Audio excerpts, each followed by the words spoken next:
नमस्कार दोस्तों। आज जिन टॉपिकों का हम डिस्कशन करेंगे वो रहेगा 600 ईसा पूर्व यानी बुद्ध के काल में राजनीतिक व्यवस्था कैसी थी, प्रशासनिक व्यवस्था कैसी थी, आर्थिक व्यवस्था कैसी थी, सेना थी कि नहीं थी, उसके बाद कर प्रशासन कैसा था और जो द्वितीय नगरीकरण हुआ उसकी क्या विशेषताएं थी। इसके अलावा जो सैन्य प्रशासन है वो कैसा था, जो गणतंत्र थे उस समय तो उस गणतंत्र में कैसी शासन व्यवस्था थी, साथ ही साथ वहां के हम समाज को देखेंगे और थोड़ा बहुत वर्णन हम चांडाल का करेंगे। तो सबसे पहले हम देखते हैं कि द्वितीय नगरीकरण। तो द्वितीय नगरीकरण क्या था कि बुद्ध के काल में यानी 600 ईसा पूर्व के काल में गंगा की घाटी में नगरों का जो विकास हुआ था उसे भारत में द्वितीय नगरीकरण कहा गया। हमने पहले भी डिस्कशन किया है कि भारत में सबसे पहला नगरीकरण हड़प्पा संस्कृति या हड़प्पा सभ्यता में हुआ और द्वितीय नगरीकरण जो हुआ वो बुद्ध के काल में यानी कि 600 ईसा पूर्व में हुआ। अब हम जानेंगे कि द्वितीय नगरीकरण की विशेषताएं क्या थी, यानी द्वितीय नगरीकरण की जो सभ्यता थी जो गंगा के मैदान में फली फूली उसकी विशेषताएं क्या थी। तो सबसे पहला है कि वो कैसे बर्तन, मिट्टी के बर्तन कैसे यूज करते थे। तो सबसे पहला है उत्तरी काले पॉलिशदार मृदभांड, यानी इससे पहले जो भी बर्तन और जो भी मिट्टी के बर्तन भारत में मिले हैं वो इतने चमकदार नहीं थे, पॉलिशदार नहीं थे। लाल मृदभांड जैसे हड़प्पा में मिलते हैं, उसके बाद धूसर मृदभांड हमको वैदिक सभ्यता में मिलते हैं, लेकिन यहां धूसर मृदभांड तो मिले ही मिले, साथ ही साथ उत्तरी काले पॉलिशदार मृदभांड मिले, यानी कि काली मिट्टी, यानी सॉरी काली मिट्टी नहीं, मिट्टी के बर्तन होते थे, उनपे काला रंग होता था और इतने ज्यादा चमकीले होते थे और एक दिन इतने चमकदार होते थे। तो उनसे प्रतीत होता है कि ये जो बड़े बड़े गृहपति होंगे या गृहपति जिनको बोलते हैं, या फिर बड़े किसान होंगे या व्यापारी वगैरह होंगे, वो यह बर्तन यूज करते होंगे। दूसरा हम देखते हैं कि धातु मुद्रा प्रचलन में आ गई। अब तक हम क्या देखे वैदिक सभ्यता में या हड़प्पा सभ्यता में कि हमको मुद्रा के रूप में ज्यादा कुछ मिला नहीं है। हड़प्पा सभ्यता में क्या मिला हमको, मोहर मिली। अब मोहर वो भी मिट्टी की मोहर है, तो ऐसी कोई मुद्रा थी कि नहीं थी इसके बारे में पूर्ण जानकारी नहीं है। दूसरा, वैदिक सभ्यता में हमको मुद्रा के रूप में निष्क और शतमान की चर्चा मिलती है, जो कि हार होते थे गले के, जिनको महिला और पुरुष पहना करते थे, लेकिन वो पूर्ण मुद्रा नहीं थी। लेकिन यहां आते आते हमको धातु की मुद्रा मिलती है जिनको पंचमार्क सिक्के या आहत सिक्के बोला जाता है, जो कि चांदी और तांबे के बने होते थे। इसमें क्या रहता था कि एक लोहे का टुकड़ा लिया, यानी काटा उसको, और उसको ठप्पे के साथ उस पर एक चिन्ह लगा दिया गया, जैसे मछली का चिन्ह हो गया, चिड़िया का चिन्ह हो गया, बाज का चिन्ह हो गया, यानी कोई भी चिन्ह। अब इसमें क्या है, 5 अलग अलग चिन्ह मिले हैं, तो इसलिए इसको पंचमार्क बोला जाता था। और आहत सिक्का इसलिए बोला जाता है क्योंकि ठप्पे के साथ इसको बनाया जाता था, एकदम ऐसे ठप्पा लगाया और सिक्का बन गया। आपने देखा होगा मूवीज वगैरह में, आप देखना खासकर हॉलीवुड की मूवी में जो ऐतिहासिक मूवी होती हैं उनमें वो लिफाफा वो बंद करते हैं और वहां पे जो मोमबत्ती का मोम होता है उसको पिघला के डालते हैं और ऊपर से अपनी सील लगा देते हैं, तो वहां एक चिन्ह बन जाता है उनकी सील का। ऐसे ही सेम आहत मुद्रा बनती थी, बस अंतर ये था कि ये लोहे का था, वो मोम का था। तो दूसरी विशेषता हो गई कि धातु मुद्रा के रूप में पंचमार्क या आहत सिक्कों का प्रचलन प्रारंभ हुआ। तीसरा हम देखते हैं कि जो घर वगैरह थे वो पकी ईंट के बनने लगे। पकी ईंट के हमको वहां भी मिले हैं हड़प्पा सभ्यता में, लेकिन वैदिक सभ्यता में नहीं मिले। यहां पकी ईंट का प्रयोग होने लगा। जो कुएं होते थे वो छल्लेदार होते थे। छल्लेदार हम ये समझ सकते हैं कि जो कुआं बेसिकली गोल होता है और उसमें फरमा डाला जाता है। आप वर्तमान में कुओं को देखेंगे कि फरमा डाल के जो कुआं बनाया जाता है, तो ऐसे ही छल्लेदार कुएं बनते थे उस टाइम पे, कि एक छल्ला पहले डाल दिया, फिर दूसरा छल्ला, फिर तीसरा छल्ला, फिर चौथा छल्ला, फिर पांचवा छल्ला, ऐसे करके छल्ला ऊपर से नीचे तक या नीचे से ऊपर ऊपर तक रहते थे, तो इनको बोला जाता था छल्लेदार कुएं। उसके बाद हम देखते हैं कि बस्तियों की आबादी में वृद्धि हुई, और बस्तियों की आबादी में जब वृद्धि हुई तो उसने नगरीकरण को प्रोत्साहन दिया। अब इन नगरों में आके शिल्पी वगैरह बसने लगे, तो शिल्प बस्तियों का भी विकास हुआ। और जो शिल्पी और वणिक थे, शिल्पी मतलब जो हस्तकला से सामान बनाते थे, जैसे कुम्हार हो गया शिल्पी, कुंभकार हो गया शिल्पी, चर्मकार हो गया शिल्पी, बढ़ई हो गया शिल्पी। साथ ही साथ जो बणिक थे, बणिक मतलब जो व्यापारी करते थे, बणिक वर्ग जो था, तो ये क्या श्रेणी बनाकर रहने लगे संगठित रूप में, क्योंकि इनको एक चीज समझ में आ गई कि संगठन में शक्ति है। तो आज हम वर्तमान में देखते हैं कि जितने भी नौकरी करने वाले लोग हैं, सरकारी या प्राइवेट या ऑटो वाली, सबकी यूनियन होती है, बसों वालों की यूनियन, किसानों की यूनियन, क्योंकि सब यह जानते हैं कि संगठन में शक्ति होती है। और इसका मूल कहीं ना कहीं बौद्ध धर्म और जैन धर्म में हमें दिखाई देता है, क्योंकि इन्हीं धर्मों ने सबसे पहले संगठित रूप से धर्म की शुरुआत करी। फिर हम देखते हैं कि जो नगर शासन के मुख्यालय थे, वहां जब शिल्पी और वणिक आकर बसने लगे, तो धीरे धीरे वो बहुत बड़े बाजार बन गए। और यही जो बाजार थे, वो धीरे धीरे धीरे धीरे एक बड़े नगर के केंद्र बन गए, बड़े स्थान के केंद्र बन गए, जहां पर राजाओं ने अपनी राजधानियां बनाई, जैसे कि पाटलिपुत्र हो गया, बनारस हो गया। उसके बाद हम देखते हैं कि इस टाइम पे व्यापार वाणिज्य का प्रचलन प्रारंभ हुआ, क्योंकि धातु मुद्रा प्रचलन में आ गई। जब धातु मुद्रा प्रचलन में आई, तो धीरे धीरे क्या होगा, जो मुद्रा का प्रसार होगा, और मुद्रा का प्रसार होगा तो ऑटोमेटिक वो व्यापार और वाणिज्य को प्रोत्साहित करेगा। तो इस तरीके से हम देखते हैं कि जो द्वितीय नगरीकरण था, उसकी जो मुख्य मुख्य विशेषताएं ये थी कि आहत सिक्के चलते थे, दूसरा उत्तरी काले पॉलिशदार मृदभांड थे, नगरों में वृद्धि हुई, पकी हुई ईंटों और छल्लेदार जो छल्ले होते हैं उनसे कुओं का निर्माण हुआ, धन धान्य में वृद्धि हुई, व्यापार वाणिज्य में वृद्धि हुई। और जो शिल्पी और वणिक थे, वो संगठित होकर श्रेणी में रहने लगे, उन्होंने अपनी अपनी श्रेणियां बनाई। और जो सूक्ष्म मापन होता है, यानी छोटे छोटे जो माप होते हैं, उनके लिए सुलभ सूत्रों की रचना की गई। तो ये थी द्वितीय नगरीकरण की विशेषताएं। अब हम देखते हैं कि वहां की अर्थव्यवस्था कैसी थी।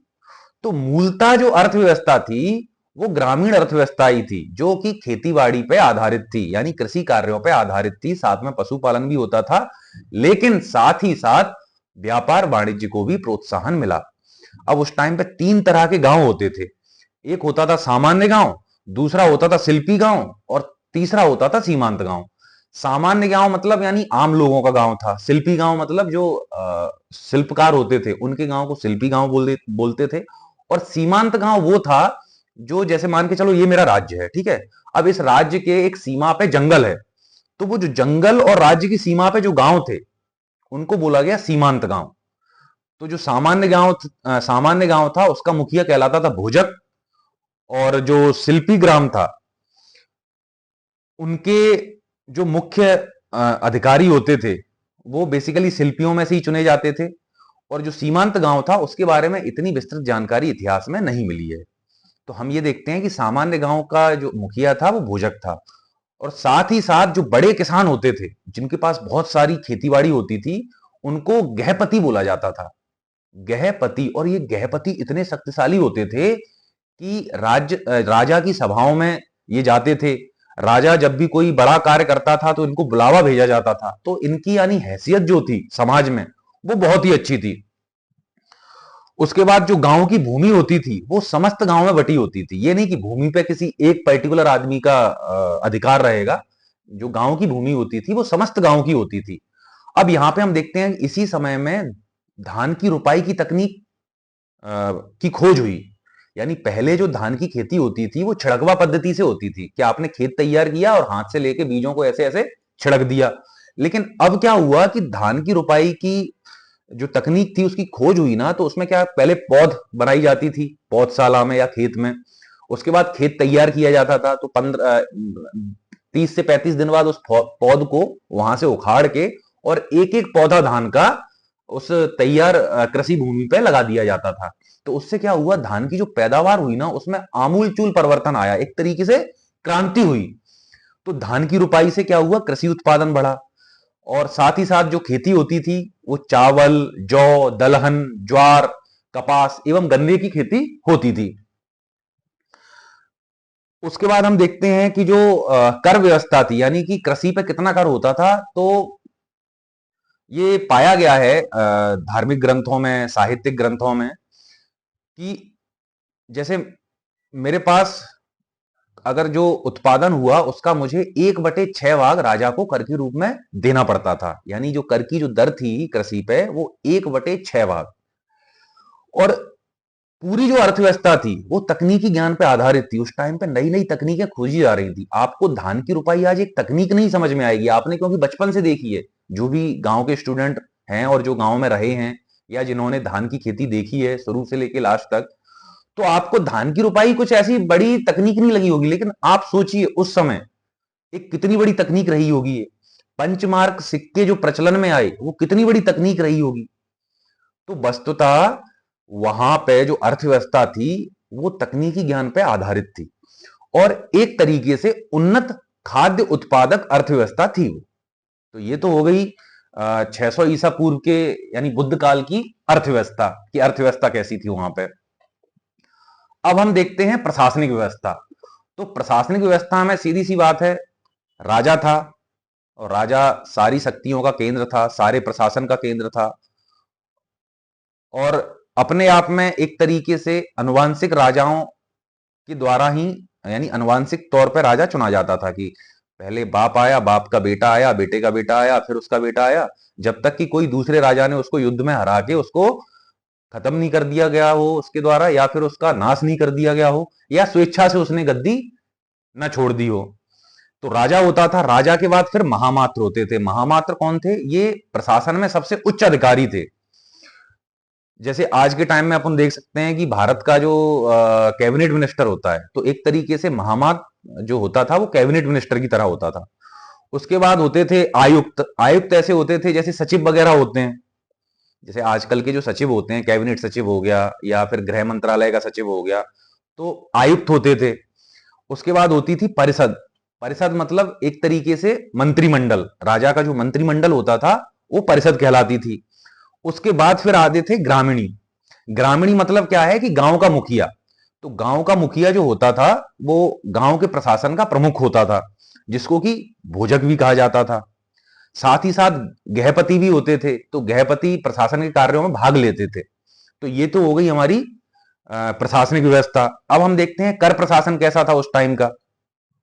तो कर प्रशासन में एक तो हमने सीधा देख लिया कि किसानों से 1/6 भाग उनके उत्पादन का कर के रूप में लिया जाता था। जो कर वसूल करने वाला अधिकारी होता था वो बलि साधक उसको बोलते थे। आपने देखा कि वैदिक काल में बलि मतलब स्वेच्छा से अदा किया एक भाग होता था लोगों के द्वारा राजा को। अब जो कर क्या है, वसूला जाने लगा। पहले स्वेच्छा से दिया जाता था तो ये बलि थी। अब जो कर है वो जबरदस्ती वसूला जाने लगा कि हम राजा हैं और ये प्रशासनिक व्यवस्था हमको चलानी है, देश को या साम्राज्य को हमको सुरक्षित रखना है, जनता का कल्याण करना है, तो अब हम आपसे कर वसूलेंगे ही वसूलेंगे। तो उसके लिए जो कर प्रशासन का जो अधिकारी था, कर वसूलने वाला अधिकारी, वो क्या कहलाया? बलि साधक। उसके बाद जो वसूली की जाती थी वो गांव के मुखिया के माध्यम से की जाती थी। वो पूरे भारतवर्ष में अब तक भी यानी ये सिस्टम चल रहा है। गांव में आज भी जब जो किसानों से कर वसूलने आते हैं तो वो पहले मुखिया से आके मिलते हैं, यानी कि पंचायत का जो मुखिया होता है, सरपंच, और उसके बाद ही फिर सबसे कर वसूला जाता है। हाँ, ये बात अलग है कि आज जो कर है बहुत नॉमिनल है। जैसे आपने सिंचाई का उपयोग किया, नहरों का उपयोग किया, तो उसी पे आपको कर देना पड़ता है। उसके बाद कर या तो नगद रूप में दिया जाता था या फिर सिक्कों के रूप में दिया जाता था। सिक्के क्या थे? पंचमार्क सिक्के थे। लोगों को महीने में या 6 महीने में या 1 साल में बेगार करनी पड़ती थी। बेगार मतलब बिना किसी पारिश्रमिक के किया गया श्रम, वो होती थी बेगार। यानी उसके बदले उनको कुछ मिलता नहीं था। राजा ने बोला कि भैया मेरे यहाँ पे एक काम है, आप सबको काम पे आना है, तो ये बेगार होती थी। और ये सब करते थे, चाहे वो किसान हो, चाहे वो व्यापारी हो। अगर बढ़ई है तो राजा के यहाँ उसका महल में जो भी बढ़ई का काम है वो काम करके आता था। किसान है तो राजा के खेतों में काम करके आता था। तो ये सब बेगार के अंतर्गत आते थे। उसके बाद शिल्पी एवं व्यापारियों से चुंगी कर लिया जाता था। आज भी चुंगी कर लिया जाता है। और जो चुंगी कर का जो प्रमुख अधिकारी था उसको सौल्किक बोला जाता था या शुल्काध्यक्ष, सौल्किक या शुल्का अध्यक्ष। अब जैसा कि मैंने बोला, शिल्पियों को एक दिन महीने में राजा के यहां काम करता था। जो शिल्पी लोग होते थे वो कम से कम एक दिन महीने में राजा के यहां काम करते थे। और एक जो बात थी वो ये थी कि क्षत्रिय और ब्राह्मण कर मुक्त थे। तो ये आपने पढ़ा वहां का कर प्रशासन। अब हम देखते हैं सैन्य प्रशासन कि बुद्ध के काल का सैन्य प्रशासन कैसा था। तो जो इतिहासकारों ने जो रिसर्च की, जो साहित्यिक ग्रंथ उस टाइम के थे या धार्मिक ग्रंथ थे, उनसे यह पता लगा कि जो सेना थी वो बहुत विशाल सेना होती थी और स्थायी सेना रखने का रिवाज आया। चतुरंगनी सेना होती थी जिसमें सेना के 4 अंग होते थे: पैदल, घुड़सवार, रथ और हाथी। ये चतुरंगनी सेना इसको बोला जाता है, जिसके 4 अंग हों।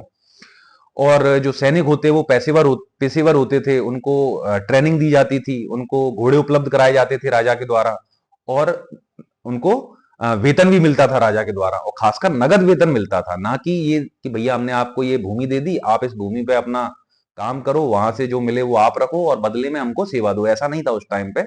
उस टाइम पे ऐसा था, आपने सेवा करी और आप नगद में वेतन ले जाओ। जैसे कि आज का जो सैन्य व्यवस्था है भारत की, लगभग लगभग वैसी ही सैन्य व्यवस्था उस टाइम पे थी। बस अंतर ये है कि हथियारों में और जो ट्रेनिंग पद्धतियां वगैरह होती है उनमें बदलाव आया है, बाकी सब एक जैसा ही है। अब हम देखते हैं कि जो बुद्ध काल में 10 गणतंत्र थे।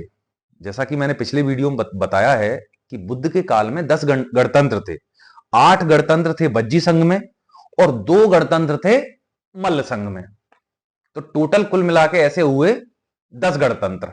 अब इन 10 गणतंत्रों में जो शासन व्यवस्था थी वो कैसी थी, तो वो हम देखते हैं कि 2 तरह की शासन व्यवस्था थी। एक तो थी वंश परंपरा पर आधारित, और दूसरी थी कि जनसभाओं के प्रति उत्तरदायी लोग शासन करते थे। अब वंश परंपरा के आधार पर जो शासन व्यवस्था थी वो जैसे शाक्य संघ था, तो उसमें क्या होता था, मान के चलो मैं मेरे 5 भाई हैं। अब 5 भाई हैं तो हमको क्या किया कि 3-3 साल तक हम राजा रहेंगे। जैसे 3 साल मैं रह लिया, 3 साल के बाद मेरे छोटा भाई रह लिया, और 3 साल उसके 3 साल के बाद एक और भाई रह लिया, उसके 3 साल बाद एक और भाई रह लिया। अब ऐसा तो है नहीं कि मैं परिवार में बस हम ही 5 भाई हैं। एक पूरा कुटुंब है तो उसमें कितने भाई होंगे, कितना बड़ा राज परिवार होगा। तो जितने भी राजकुमार होते थे वो अपनी अपनी बारी पे राजा बनते थे, 3 साल के लिए या 5 साल के लिए। तो ये तो हो गई वंश परंपरा पे आधारित, यानी एक ही वंश के लोग बारी बारी करके कुछ समय के लिए राजा का पद धारण करते थे। अब दूसरी जो थी कि जनसभाओं के प्रति उत्तरदायी जो लोग होते थे वो शासन करते थे। तो उसमें क्या रहता था कि पूरे जो राज्य होता था, जो महाजनपद होता था या जो जनपद होता था, उसके जो लोग थे उनका एक संघ होता था। उस संघ में से कुछ लोग चुने जाते थे। वो लोग उस सभा के लिए या संघ के लिए उत्तरदायी होते थे। जैसे कि आज की जो व्यवस्था है हमारे भारत में, कि जो चुन के जाते हैं सांसद या विधायक, उनमें से ही 10, 15, 20, 50 लोगों को चुना जाता है मंत्री के रूप में, और वो मंत्री विधानसभा और लोकसभा के प्रति उत्तरदायी होते हैं और वो शासन का संचालन करते हैं। तो इस तरह जो हमारे यहाँ पे गणतंत्र व्यवस्था थी वो बड़ी ही अच्छी और बड़ी ही विश्वसनीय थी। तो एक जो गणतंत्र व्यवस्था थी वो क्या थी, वंश परंपरा पर आधारित, और दूसरी जो गणतंत्र व्यवस्था थी वो थी जनसभाओं के प्रति उत्तरदायी लोग शासन करते थे। हर एक राजा का एक कोषागार होता था, थोड़ी बहुत सेना होती थी, और वो अपने अपने नंबर पे शासन व्यवस्था चलाते थे। और उस टाइम पे न्याय व्यवस्था में ऐसा था कि 7 न्यायपीठें होती थी। मैं गणतंत्र व्यवस्था की बात कर रहा हूं। गणतंत्र व्यवस्था में 7 न्यायपीठें होती थी, एक के ऊपर एक। जैसे अभी क्या होता है, तहसील का सॉरी जो तहसील जज होता है उसका उसका हो गया, उसके ऊपर जिला जज हो गया, उसके ऊपर फिर हाई कोर्ट हो गया, उसके बाद सुप्रीम कोर्ट हो गया, उसके ऊपर राष्ट्रपति हो गया। तो ऐसे ही उस टाइम पे 7 न्यायपीठ होती थी कि गांव के स्तर पे हो गया, फिर तहसील के स्तर पे हो गया, जिला के स्तर पे हो गया, प्रदेश के स्तर पे हो गया, फिर उसके बाद पूरे देश के स्तर पे हो गया, और फिर राजा के स्तर पे हो गया। तो ऐसे कर करके 7 न्यायपीठें होती थी जहां से लोगों को न्याय मिलता था। तो ये तो हो गई उस टाइम की गणतंत्र व्यवस्था। अब हम देखते हैं वहां का समाज कैसा था। तो बुद्ध काल में जो समाज था, सीधी बात है, वर्ण व्यवस्था थी। ब्राह्मण यानी जो समाज था वो ब्राह्मण, क्षत्रिय, वैश्य, शूद्रों में बटा हुआ था। उसके बाद जो ब्राह्मण और क्षत्रिय थे उनके पास बहुत सारी ज्यादा शक्ति थी, और जैसे अगर कोई वो गलत काम भी कर देते तो उनको माफी मिल जाती थी, लेकिन सारी अपात्रताएं जो थी वो शूद्रों पर लाद दी गई। वैश्यों की स्थिति ठीक थी, लेकिन इतनी ठीक नहीं थी कि वो अपने आप को एक अच्छे स्तर पर समाज में रख सकें। इसलिए तो वैश्यों ने बौद्ध धर्म और जैन धर्म को ज्यादा अपनाया, क्योंकि उनको क्या बोला जाता है, ये महाजन है, ये सूदखोर है। तो ये समाज का सिस्टम था। खाने पीने वही है, लोग शाकाहारी थे, मांसाहारी थे, ऊन और कपास के कपड़े पहनते थे, सूती कपड़े पहनते थे, सोना चांदी के जो आभूषण है उनको धारण करते थे, मनोरंजन के लिए भिन्न क्रीड़ाएं करते थे, जैसे कि शिकार करना, मल्ल युद्ध करना, मुर्गों की लड़ाई करवाना, ये सब मनोरंजन की क्रियाकलाप थे। तो ये तो हो गई बुद्ध काल की सामाजिक व्यवस्था। अब हम जो मुख्य बात करेंगे कि चांडाल, उस टाइम पे चांडाल का वर्णन आया है अलग अलग धार्मिक ग्रंथों में एवं साहित्यिक ग्रंथों में। चांडाल का वर्णन आया है। अब चांडाल आप जानते हैं कि वह व्यक्ति जो मुर्दा लोगों की जो अग्नि क्रिया होती है उसका कार्य संपन्न करता था, और वो गांव से दूर रहता था। फाहियान जो चंद्रगुप्त द्वितीय के समय आया था उसने भी चांडाल का वर्णन किया है। तो चांडाल जो गांव से बाहर रहता था, और जब वो नगर के अंदर आता था तो वो अपने पीछे एक झाड़ू बांध लेता था, और अपने गले में एक ऐसे कटोरा टाइप का टांग लेता था जिसमें उसको थूकना होता था। यानी कि वो नगर के अंदर थूक भी नहीं सकता था, और वो जहां जहां से चल रहा है ना उसके पीछे पीछे झाड़ू होती थी, झाड़ू साफ करती हुई चलती थी। अब आप सोचिए, और साथ में वो एक घंटी बजाते हुए चलता था, टन टन टन टन टन टन टन टन, काठ की घंटी होती थी। तो उससे लोगों को समझ में आ जाता था कि चांडाल ने नगर में प्रवेश किया है, तो सब उससे दूर हो जाते थे। यानी आप सोचिए कि छुआछूत कितनी चरम पे होगी उस टाइम पे। और आप अपने आप को उस चांडाल की जगह रख के देखना जरा।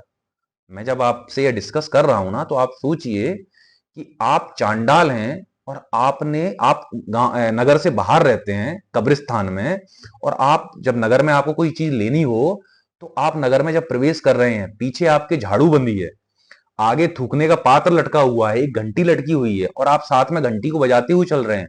आप थूक भी नहीं सकते ऐसे, थू आपको ऐसे करके अपने उस पात्र में ही थूकना है, और लोग आपको देख के भाग रहे हैं, इधर उधर हो रहे हैं। तो आपको कैसा महसूस होगा कि मैं मानव नहीं हूं, कि मैं मनुष्य नहीं हूं क्या?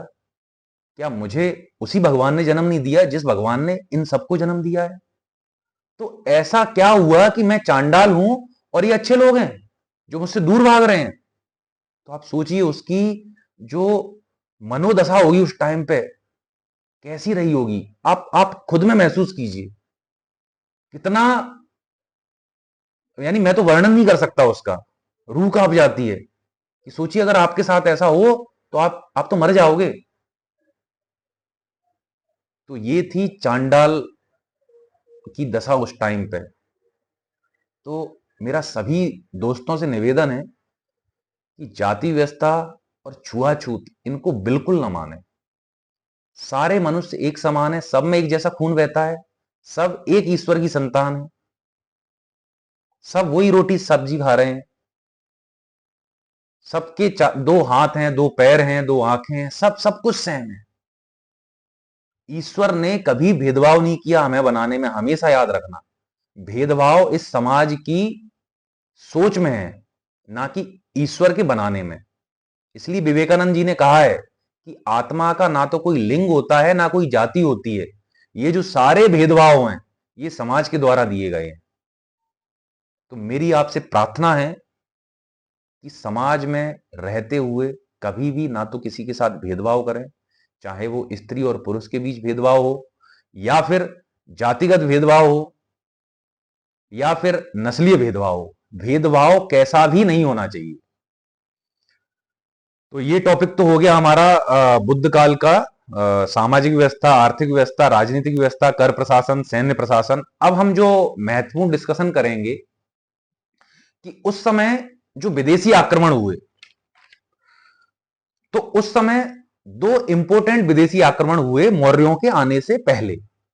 यानी मौर्य काल की स्थापना जो हुई थी 323 322 ईसा पूर्व के आसपास, उसके पहले दो महत्वपूर्ण आक्रमण हुए भारत से, यानी भारत के बाहर से। सबसे पहला जो आक्रमण किया वो ईरान के हकमनी वंश के दरियाबाहु प्रथम ने, और यह किया था 516 ईसा पूर्व में। यानी उस समय बुद्ध रहे होंगे, तो 516 ईसा पूर्व में उन्होंने जो आक्रमण किया वो कहां से किया? पश्चिमोत्तर सीमा से। वही जो अपना अफगानिस्तान पाकिस्तान वाला जो क्षेत्र है, उस टाइम पे उसको पश्चिमोत्तर सीमा बोला जाता था, क्योंकि भारत का जो विस्तार था वो वहां तक था। तो ईरान का हकमनी वंश वहां से आया, उसने आक्रमण किया,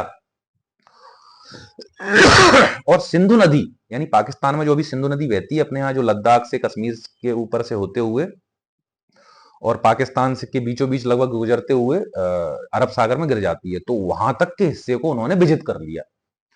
और वो जो प्रांत था उन्होंने उसको अपना 20वां प्रांत घोषित कर दिया, जिसको वो छत्रप बोलते थे। 20वां छत्रप, छत्रप मतलब प्रांत। तो दरियाबाहु प्रथम वहां शासन किया, फिर दरियाबाहु द्वितीय आया, दरियाबाहु तृतीय आया। तो दरियाबाहु जो तृतीय है उसको फिर सिकंदर ने हराया बाद में। अभी सिकंदर का भी अभियान हम देखेंगे। तो ये तो हो गया ईरान के हकमनी शासक दरियाबाहु प्रथम का अभियान।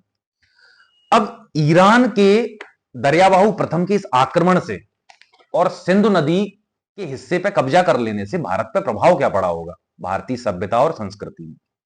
तो सबसे पहला जो प्रभाव हुआ, जो हम आज तक देख रहे हैं, कि जो भारत का जो नाम है वो हिंदू पड़ा।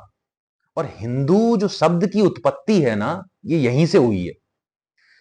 क्योंकि जो ईरान के लोग थे उस समय, वो सा को बोलते थे हा।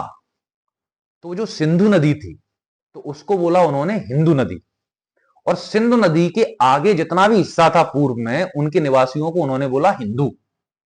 तो यहां से नाम पड़ा हमारा हिंदू। यानी बेसिकली हमारा मूल नाम हिंदू नहीं है, हमारा ये नाम ईरानियों के द्वारा दिया गया है।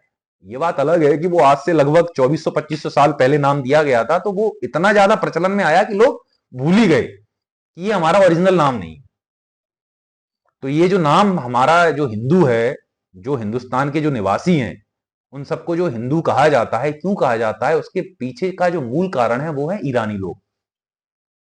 हकमनी वंश का दरियाबाहु प्रथम जिसने आक्रमण किया था यहां पे। तो एक तो ये हुआ कि भारत का जो नामकरण है वो हिंदू के रूप में हुआ या हिंद के रूप में हुआ। उसके बाद एक लिपि का विकास हुआ। भारत में उस समय तक लिपि का विकास उतना अच्छे से नहीं हो पाया था, क्योंकि हम देखते हैं वैदिक काल में लिपि नहीं थी, लेकिन वैदिक काल में के बाद फिर लिपियों का विकास हुआ। तो उस जो क्षेत्र है पश्चिमोत्तर वाला अफगानिस्तान और पाकिस्तान वाला क्षेत्र, वहां पे खरोष्टी लिपि का विकास हुआ। खरोष्टी लिपि कैसी होती थी कि वो आ, ये दाया है ना, हाँ, ये दाएं से बाएं, फिर यहां नीचे आए बाएं से दाएं, फिर दाएं से बाएं, ऐसे लिखी जाती थी। यानी यहां से दाएं से बाएं, फिर बाएं से दाएं, फिर दाएं से बाएं, फिर बाएं से दाएं। तो ये खरोष्टी लिपि, इसका विकास कहां से हुआ? ईरानी लिपि से। फिर हम तीसरा देखते हैं कि भारत के जो राजा थे उनमें भी साम्राज्य विस्तार की लालसा जगी कि यार जब ये बाहरी लोग हम पे आक्रमण कर रहे हैं तो हम भी इनके क्षेत्र पे आक्रमण करें। तो साम्राज्य विस्तार की भावना प्रबल हुई। स्थापत्य में घंटे के आकार के गुंबदों का प्रयोग हुआ। ये ईरानी सभ्यता से आया है। घंटे के आकार के जो गुंबद होते हैं उनका प्रचलन भारत में ईरान से ही आया है। फिर उसके बाद हम देखते हैं कि जो ईरान में लोग थे वो लिपि को बोलते थे दिपि। तो वो जो ईरानी दिपि यहां आके बन गई लिपि। ओके, तो लिपि जो वर्ड है ना वो ईरान से लिया गया है, ना कि वो हमारा खुद का वर्ड है। वो दिपि से बन गया लिपि। साथ में हम देखते हैं आहत मुद्राओं का प्रचलन, यानी इससे पहले भारत में मुद्राएं नहीं थी, तो ईरान से आहत मुद्राओं का प्रचलन भारत में आया। वो ठप्पा लगा के लोहे के टुकड़े पे, वो सॉरी चांदी या तांबे के टुकड़े पे जोर से लगाया ठप्पा, एक सील लगाई और आहत मुद्रा बन गई। फिर उसके बाद मौर्य काल में जो दंड के रूप में सिर घुटवा दो, या फिर स्त्री अंगरक्षकों को रखना, जो राजा के आसपास जो सुरक्षा अधिकारी रहते थे वो स्त्रियां रहती थी, वो सब कहां से लिया गया? ईरान की शासन पद्धतियों से। तो इस तरीके से हम देखते हैं कि भारत पर ईरान का या ईरान के जो हकमनी शासक थे, उनके आक्रमण का बहुत प्रभाव पड़ा। अब हम देखते हैं महान सिकंदर द ग्रेट का आक्रमण। ये कब हुआ था? 326 ईसा पूर्व में। तो सबसे पहले तो जब सिकंदर का आक्रमण हुआ तो उसने किसको हराया? दारा तृतीय को, जो दरियाबाहु प्रथम जो था ना, उसको बोलते थे दारा प्रथम, उनकी संतान और फिर उसका पोता। तो जो पोता था दारा तृतीय, उसको सिकंदर ने हराया, उसके साम्राज्य पर कब्जा किया। फिर उसके बाद वो आगे बढ़ा। तो अंभी था तक्षशिला का शासक उस टाइम पे, तो उसने उसकी दास्ता स्वीकार कर ली। फिर उसके बाद वो और आगे बढ़ा, तो झेलम के आसपास राजा पोरस का वो था साम्राज्य, तो उनसे लड़ाई हुई।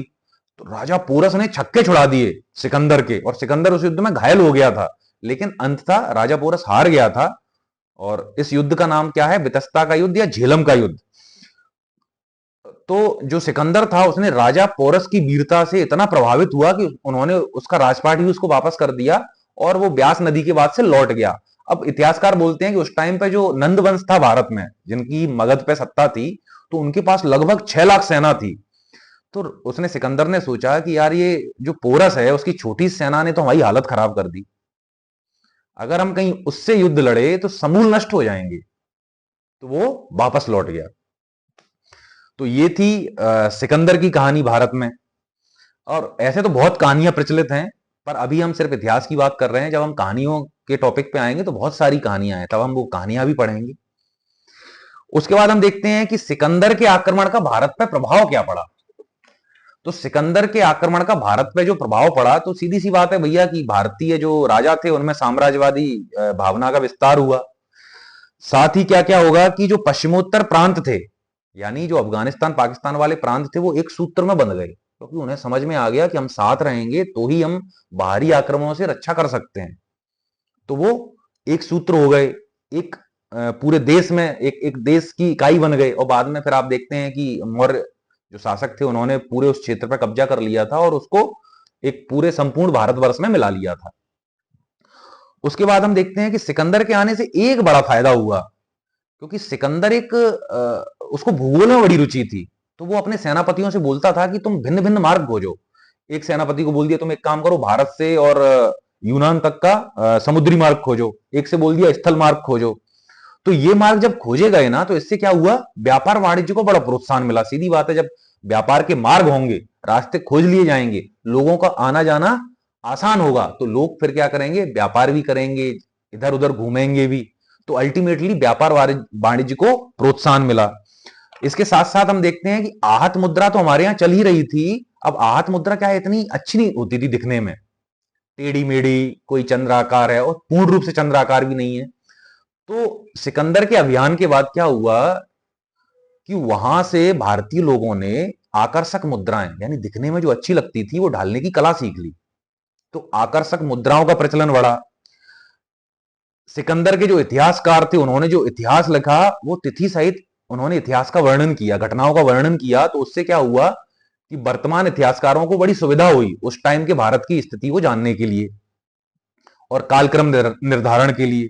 साथ ही साथ उस टाइम पे जो पश्चिमोत्तर प्रांत था, वहां हेलेनिस्टिक आर्ट का प्रचलन प्रारंभ हुआ। सीधी सी बात है, जब राजा आता है तो उसके साथ कलाकार भी आते हैं। तो यूनान से जो कलाकार आए, तो कलाकार जो आए उन्होंने एक नई आर्ट वहां पे फेमस करी, उसको हेलेनिस्टिक आर्ट बोलते हैं, जो कि लगभग लगभग यूनान की आर्ट जैसी है। और इसी हेलेनिस्टिक आर्ट ने बाद में कनिष्क के काल में गंधार कला का कला से विकास हुआ। तो हेलेनिस्टिक आर्ट जो है वो प्रचलन में आई। तो इस तरीके से हम देखते हैं कि भारत में सबसे पहले जो बाह्य आक्रमण हुए, वो सबसे पहला हुआ ईरानियों का, उसके बाद हुआ सिकंदर यानी यूनान के शासक का। तो अभी हम यहीं पे विराम लेते हैं।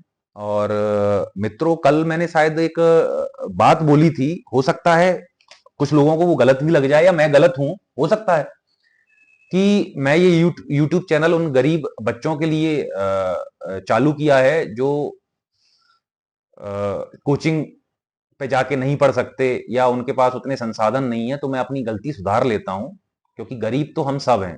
कोई मन से गरीब है, कोई तन से गरीब है, कोई पैसे से गरीब है, कोई विचारों से गरीब है, कोई नैतिकता से गरीब है, तो गरीब तो हम सभी हैं।